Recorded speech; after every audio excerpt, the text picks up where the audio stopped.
What's up, beautiful people? Welcome back to the Made to Excel Fitness Podcast, the fitness podcast for you, by you. I'm your host, as always, Mark Torres, and in today's episode 18, Mythbusting number 3, is exercising too much making you fat? Let's talk about it.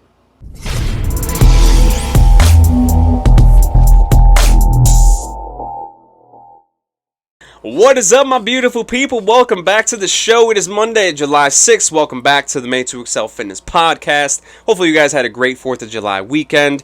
You destroyed some burgers, some dogs, maybe some beers, some White Claws. I don't know if people still drink White Claws or not, but hopefully you guys had a good weekend, good 4th of July weekend. Hopefully you didn't blow off any appendages and fireworks, didn't do anything stupid. Hopefully you're listening to this all in one piece. Hopefully the audio is okay. I'm running the air conditioner in the background because it's hotter than the devil's butt crack today, so hopefully the audio is okay because I don't want to do this twice. Today's episode 18 of the Made to Excel Fitness Podcast is Mythbusting number 3. Is working out too much making you fat? Mythbusting number 3 is about cortisol. Cortisol is a hormone in your body. And the reason I want to do cortisol for today's Mythbusting episode was because I saw 3 posts about cortisol over the last month, maybe 2 months. The first post that I saw was from my dear friend V-Shred. And I say that sarcastically because I don't know the guy. And I've talked about V-Shred in previous episodes, but never by name. I try to skirt around it. I try not to say it. But it's way harder to not say it than to just say it at this point. So V-Shred is a fitness influencer. He runs a lot of advertisements on Instagram, on Snapchat really in particular. That's where I see him a lot. I don't know if that means that his target demographic is younger people, because I assume that younger people use Snapchat more often. But I see them, in between Snap stories and stuff like that. And he's the guy who's like, hey, you want to know how to boost your testosterone and take back your manlyhood? You want to know the 3 secret foods that boost your metabolism to get you to incinerate fat? Are you an endomorph? A mesomorph? That's the guy, right? And if you do swipe up on his advertisements, he asks you to swipe up and watch his video presentation. It's usually like a 30 to 45 minute long presentation style video where he's sitting in front of a camera and there's stuff in the background and it's scripted and he's reading off of something. And he talks about a bunch of different things, right? And I try to watch these videos in the name of research, but I was afraid I was going to lose far too many brain cells, so I kind of started poking through them a little bit so you guys didn't have to. And one of the things that he does talk about is cortisol. He says, hey, there's this thing out there called cortisol. Did you know that it could potentially cause you to break down muscle and to inhibit your ability to lose weight? So he does talk about cortisol. I didn't get much farther than that, if I'm being completely honest, but he does talk about cortisol. So that was strike number 1, was V-Shred. Strike number 2 was something that I actually talked about in Mythbusting number 2, which is about sugar. And it's this fitness coach that I follow on Instagram. She is a coach of high-level CrossFit competitors. And she made a post about sugar, carbs, and cortisol. And I made the episode about sugar a bunch of episodes back, Mythbusting number 2, if you haven't listened to it. And the post goes, I did the sugar part, but she does talk about cortisol. She said, we know that diets high in sugar and refined carbs play a role in high cortisol. Talked about it before. When you're stressed, cortisol goes up, which causes cravings for high-fat, high-sugar junk foods. Cortisol shuts off the goal-oriented rationale part of your brain, so cortisol makes you dumb. I didn't know that. And you choose low-quality foods and high-sugar foods when consuming cortisol. So that was strike number 2. Cortisol showed up again. And last but not least, the funniest one of them all, this is about a month ago. This is another person that I follow on Instagram, on my Made to Excel Fitness Instagram, because the 80% of the people that I follow on that Instagram page, I don't know, just random fitness accounts. And this person, it is a fitness page. They post fitness workouts, which is fine, do you, boo. But this person does not work in fitness, does not have an education in fitness. This person is an educator, a melder of young minds, I presume. I don't know this person in real life. But they're not a fitness person in occupation or in education. They have a separate job, right? But they do post workouts. That's fine, whatever. But, a month ago, they posted an Instagram story, and they said, that awkward moment when you find out that your long-distance runs might be the reason why you can't lose the last 5 pounds. Hashtag science is a bitch. And I threw my head back in a dramatic fashion, and I laughed. And I rolled my eyes so sarcastically, and then I clicked on the next slide, and the next slide said, it was a screenshot, and it said, high endurance exercises can potentially lead to a rise in cortisol levels, which can potentially be detrimental to your weight loss efforts. And somebody must have called her out, or multiple people must have called her out, because the very next slide, it's her talking, and she says, this might not necessarily be the case for you, but I think this is the case for me.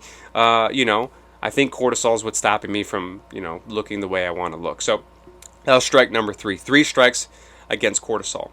And when I do these myth-busting episodes are just a thinly veiled excuse for me to talk shit about the dumb things that I see on Instagram and on the internet, right? At the beginning, I talk about, is this a myth to be busted, or does it have some merit?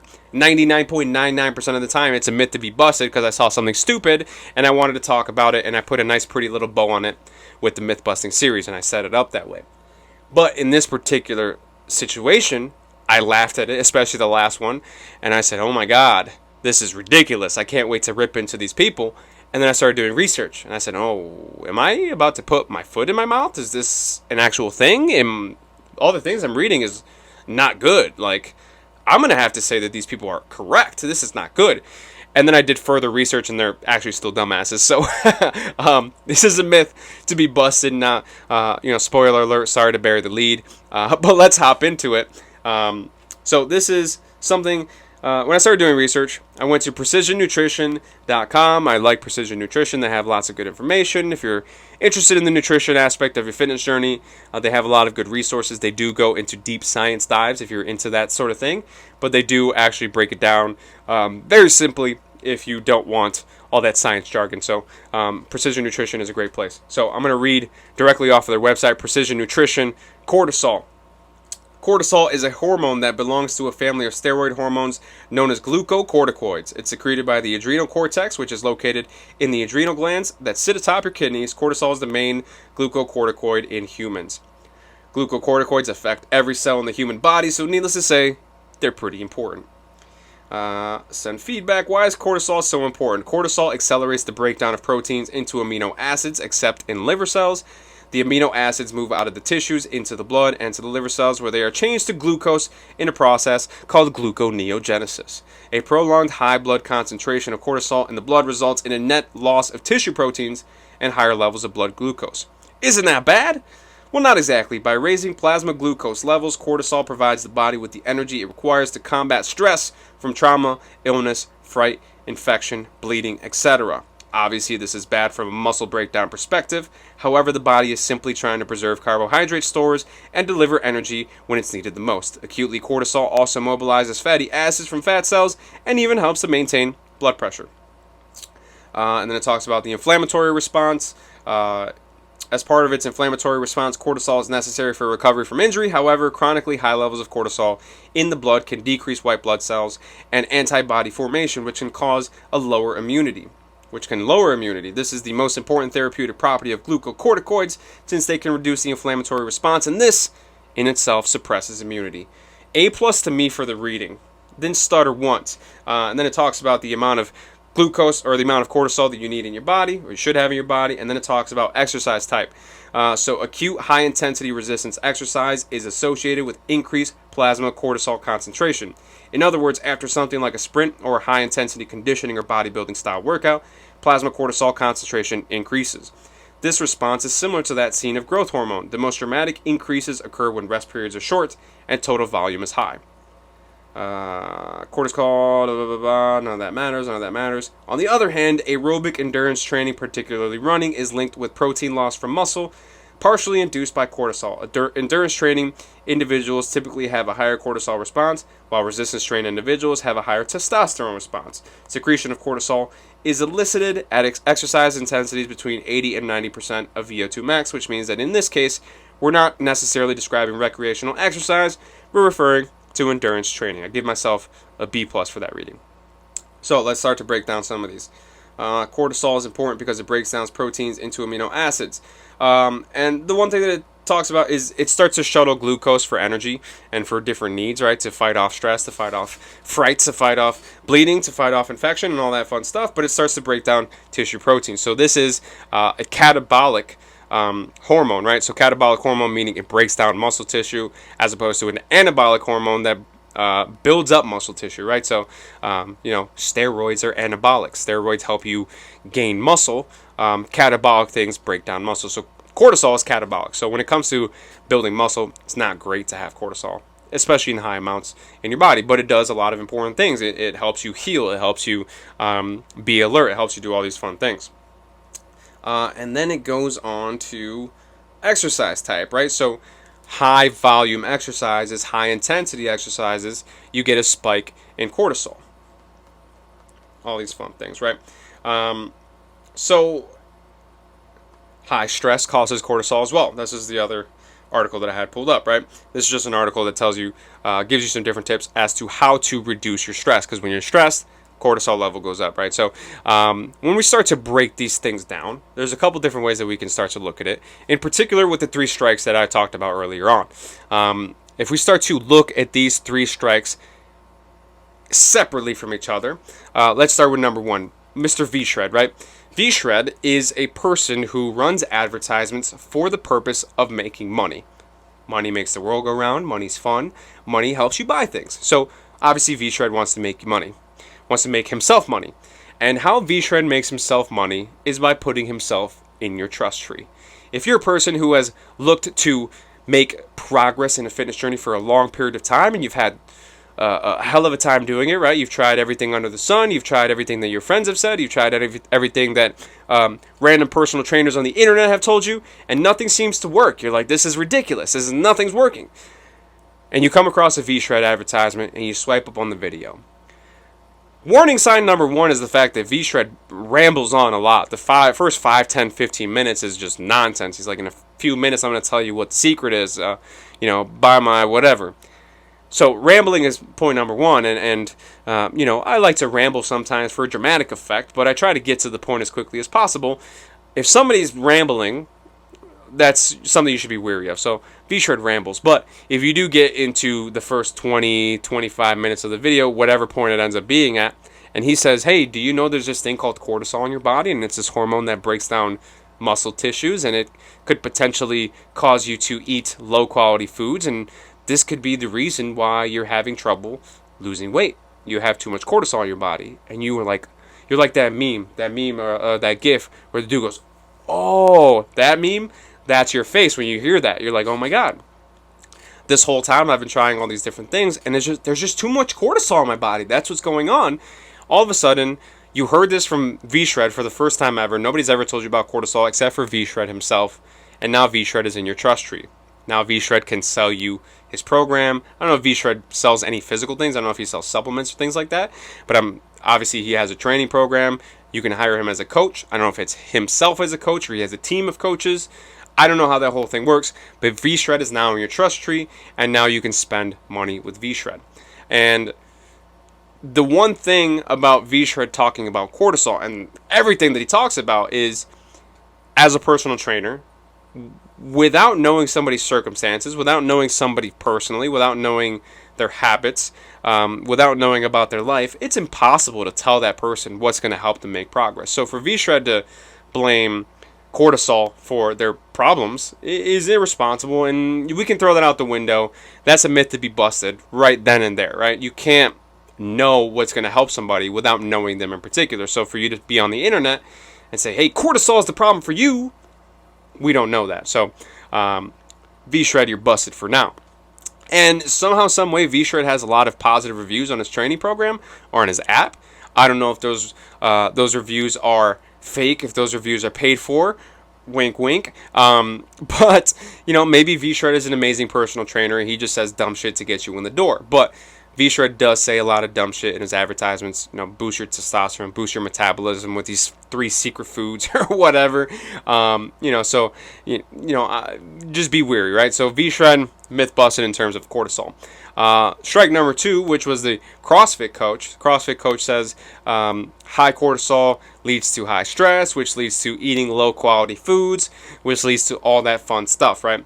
It makes you make bad decisions. It shuts off the goal-oriented, rationale parts of your brain. It makes you dumb. And a lot of what this coach says tracks, right? I read it in the thing. when you're stressed, you're more likely to eat lower quality foods. You're more likely to overeat. That makes sense. That is due to cortisol buildup in your body, most likely.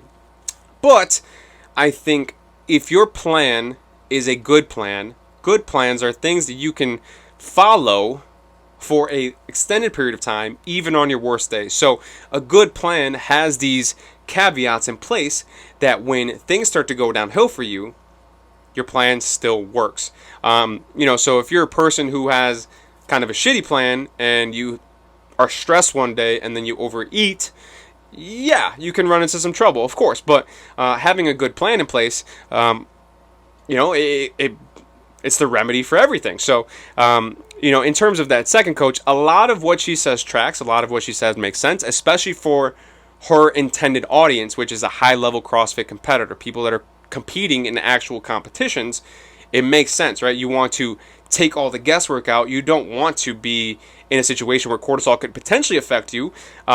So, of course, you want to try to manage that. But for everybody else, the general fitness goer, to even put the idea of cortisol in their brain, kind of like V-Shred, without knowing that person, doesn't make sense. So what that person says makes sense. The science tracks in that nature. But, to pin it down to say cortisol is the problem, or sugar is the problem, or carbs is the problem, like that entire post said, if there's one thing I know in fitness is that usually if there's somebody who's struggling to make progress, it's a wide array of things. It's multiple things. It's not one particular thing. So to blame it solely on cortisol doesn't make sense. So myth busted. And last but not least, my favorite of them all, strike number 3, is exercising too much causing you to gain weight or to not lose weight. And the interesting thing is, this person says, I've been running 5 miles a day and I think that I have too much cortisol buildup and it's stopping me from losing the weight that I want to lose. And literally in the first article that I read is, high intensity short bursts of exercise causes cortisol to go up. So I know for a fact that this person, after they read that article, they started doing HIIT workouts. So your cortisol is still going up. So right in that very moment, myth busted. I don't know. And I think what this particular person is neglecting is the fact that when you wake up in the morning and you go to brush your teeth in the bathroom, maybe you catch a glimpse of yourself in the mirror and you say, damn, I look good, right? Maybe you have been hitting your workouts really hard, or you've been doing really well with your diet. Maybe you see a little bit of musculature that wasn't there before. Maybe you catch a baby ab that wasn't there before and you feel proud of yourself, as you should. But what happens when you leave that bathroom is most humans do this thing that's called eating and drinking. So you take food and drinks and you consume them orally in order for your body to function correctly. And when that happens, your body adapts, right? Your body adapts and changes within a matter of minutes, right? If I walk into Texas Roadhouse at 5:40 p.m. and by 5:44 I've already taken down 4 cinnamon rolls, my body has changed in those 4 minutes. Of course, you're not completely digesting this food in 4 minutes, but there's a little bit of a stretch reflex that happens. That's why when you go and sit down and eat dinner, your stomach feels full. So I think what this person is neglecting is the fact that that happens. I think she's under the assumption that she's going to look her absolute best 100% of the time. And that's not how this shit works, girl. You're not going to look your best 99% of the time, 75% of the time, 50% of the time, probably not even 25% of the time. You're going to look your absolute best. You're going to look your best in the morning, and then your body's going to change from there on out. When you eat food, you start to drink things. So she's blaming the fact that she thinks that she's exercising too much and there's too much cortisol buildup in her body, that she's not able to lose that last 2, 3, 4, 5 pounds, when in fact she's probably just going through the motions and her body is adapting to the food that she's eating. So this might have just been a reason for her to brag on social media that she was running 5 miles a day. And the other thing that article says is cortisol really starts to go up at 80 to 90% of your VO2 max for endurance, or for aerobic things. Cardio. I would assume and presume that a lot of people out there just doing cardio are not hitting 80 to 90% of your VO2 max. You're not out there just absolutely going balls to the wall every time. So odds are you're not even reaching the point where cortisol could even possibly be an issue. For some of you, you might do that. You might go absolutely insane and go balls to the wall all the time and hit that 80 to 90% VO2 max. But for most of you guys are not getting to that point. You're going to get tired. You're going to slow down.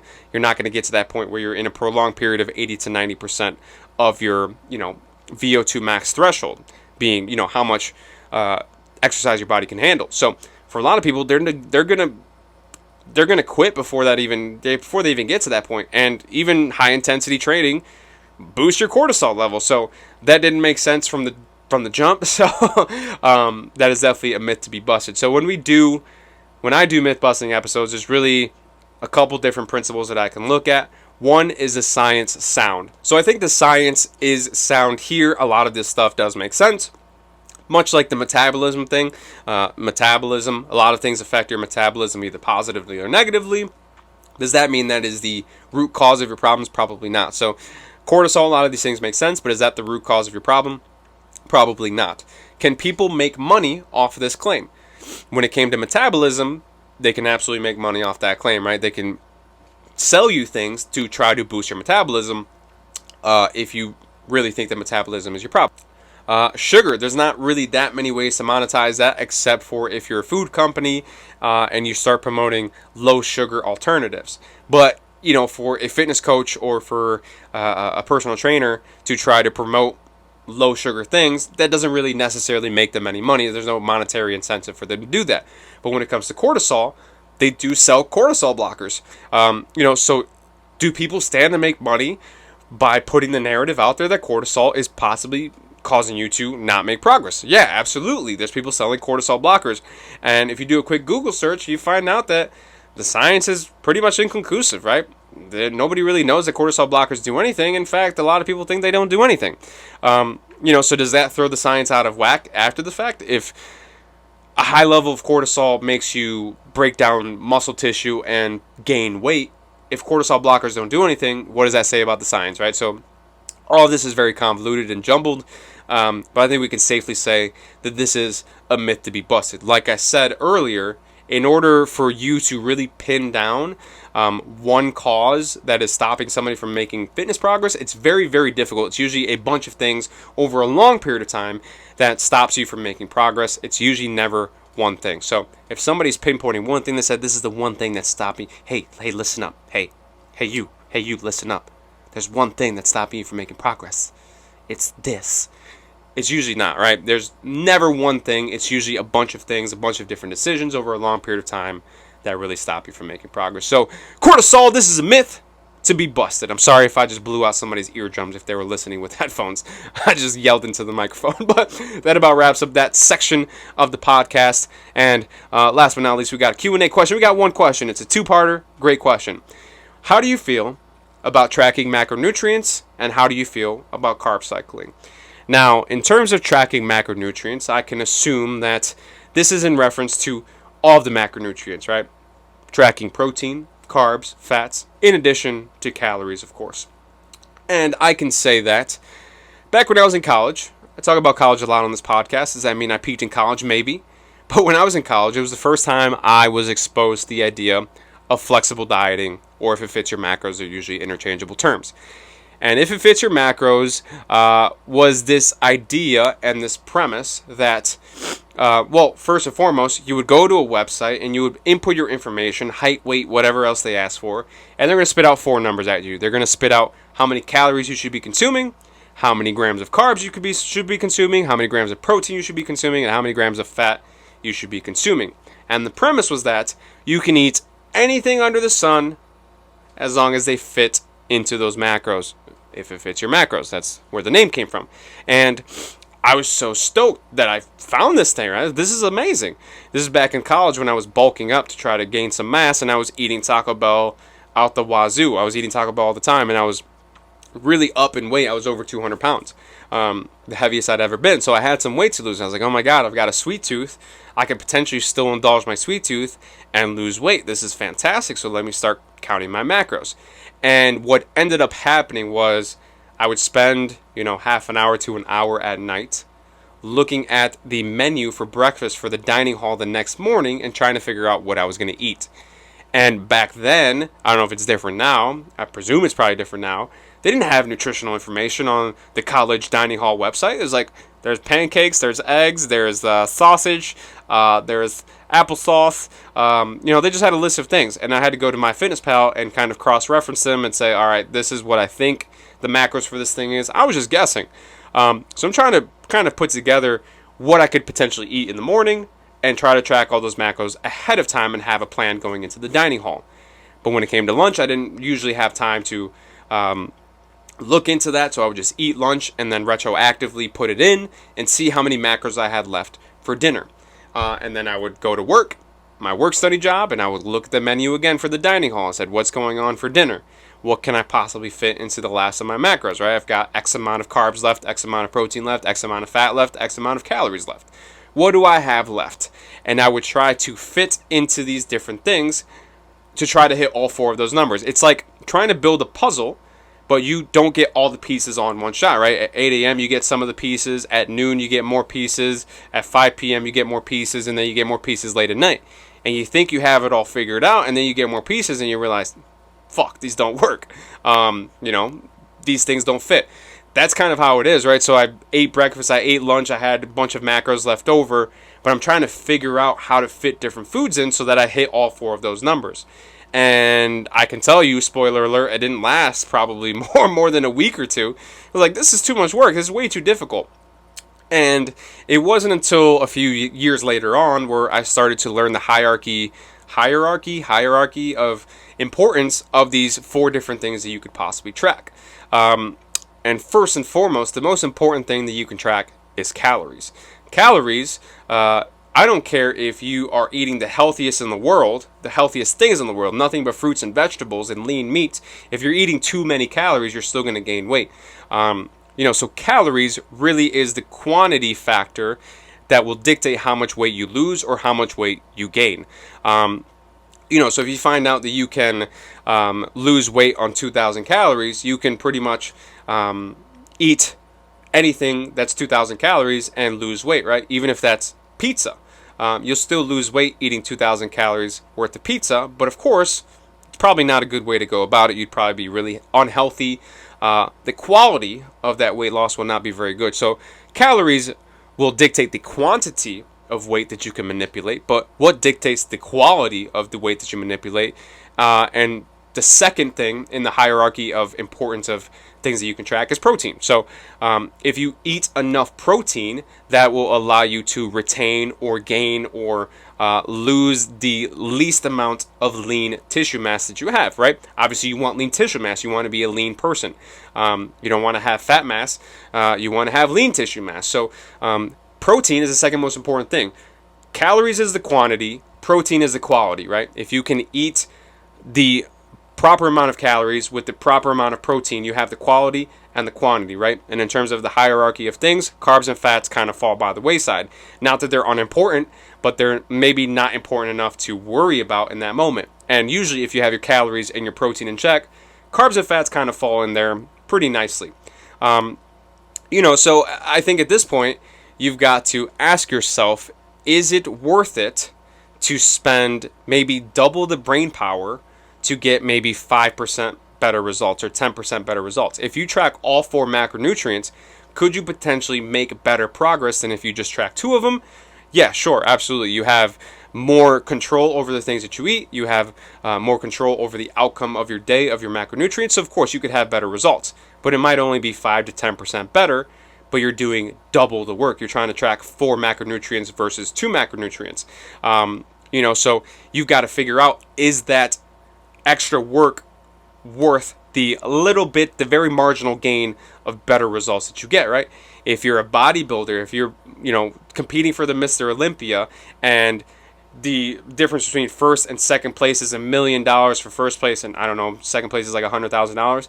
That could be completely wrong. But if there's money on the line, then maybe it's probably definitely worth tracking all 4 macronutrients because you want to have as much control over your appearance as possible. If you're Chris Hemsworth and Marvel comes to you and says, hey, we want to do another Thor movie, can you get in shape? You're Chris Hemsworth. You say, yeah, I'll get in shape. And you go into the shooting of this new movie and you look more like Bro Thor from Avengers Endgame than chiseled Thor. And Marvel says, hey, Chris, we were going to give you $20 million to do this Thor movie, but it's going to cost us $5 million in CGI to take away the beer belly and to give you muscles, so we're only going to pay you $15 million. Is it worth the extra $5 million to Chris Hemsworth to track those last 2 macronutrients? Possibly, or maybe Chris Hemsworth has enough money that he doesn't care. But for those people, it probably makes sense to take that extra effort to ensure the best possible results. But for everybody else, for the normal fitness person, the normal fitness goer, you can make the majority of your results with just tracking calories and tracking protein. So, in terms of the hierarchy of things, calories and protein are 1A and 1B, or 1 and 2, 1 in a very close second. So most people can get away with just doing that. If you do want to go the extra step, just know that it's going to be a lot of extra work for a very little bit amount of a better result, right? So for most people, it's just not worth it. So macronutrient counting, it's completely up to you. And in terms of carb cycling, from what I understand, is more for athletes. Let's say I have a competition. I'm running a marathon on Wednesday. I maybe want to eat lower carbs in the days prior to Wednesday, and right as I'm going up to Wednesday, I want to increase the amount of carbs that I have so I have more energy for the race, and I can potentially do better in that competition. That makes sense for a lot of athletes. Whether or not they're able to actually utilize more carbs in that scenario, I think it's kind of up in the air in terms of science. I haven't looked into it really. But in terms of like a general fitness goer, is carb cycling worth it? I do see a lot of fitness influencers promoting carb cycling diets. And for somebody who maybe has a problem with regulating the amount of carbs that they eat, this could make sense, right? If you want to really put a cap on the amount of carbs that you're consuming throughout the week, and you want to say, hey, these are my low carb days and these are my high carb days, if you want to do that, that's up to you. Is it necessary? Absolutely not. Nothing is really absolutely necessary as long as your calories are in check. If your calories are in check, the importance of everything else, not saying that it's unimportant, but the calories is really the driving force of weight loss or weight gain, whatever the case may be. So if you want to regulate your carbs, if you feel like carbs are something that you're struggling with and you want a carb cycle for that exact reason, then that's something you can absolutely try out. And I encourage people to, if you really, really, really want to try something, if you think this really might help you, give it a shot. Give it a long shot, right? Don't do it for 3 days and say, I didn't really like it. Unless you are certain that this is not something that you can do in the long run. Give it a month. Give it, 3 to 4 weeks and see how that goes. At the end of that 3 to 4 weeks, you can see how much progress you've made. If it's progress that you are happy with in relation with the amount of work that you put in, that is something that is up to you to kind of go through and say, this could be good for me, this could not be good for me, it's going to take too much work, right? If it's something that you can see yourself doing for a long period of time, by all means go for it. There's nothing inherently wrong with carb cycling. It's not going to harm you. But if you do at the end of a month say, that was great, I made great progress, but I don't see myself doing that for another month, then it's probably not worth doing. It's kind of like when you want to buy something really badly, you think on it for a couple days, and if it's still nagging you, you might as well just buy it because it's going to keep nagging at you, and you're going to buy it eventually, so you might as well just do it now. Kind of the same concept. Any particular diet, if you want to try it, give it a shot. Give it a real shot. Give it a couple weeks. Give it a month. See how it goes, and then reassess from there. But hopefully that makes sense. Hopefully you guys enjoyed today's show. Mythbustin number 3, cortisol. You a bitch. I don't know why I said that. It just came out. Mythbusted. Macronutrient tracking. Carb cycling. Up to you if you want to give it a shot. Hopefully you enjoyed today's show. If you did, subscribe to the show. Leave a comment. Leave a review. Share it with your friends. Follow me on Instagram at MTFit. Follow me on Facebook at Made to Excel Fitness Apparel. Follow me on MySpace. I don't have a MySpace. If you have more Q&A questions, send them my way. DM me. Send me a message. madetoexcelfitness@gmail.com. All that fun stuff. I appreciate you all. I'll see you guys in the next one. Peace. What's up, Mark? How you doing, man? Hunter Henry, LA Charger tight end. Best big time shout out to your fitness podcast, the Made to Excel Fitness Podcast. So super cool, man. Got a lot going on. Bolt ganger, don't bang.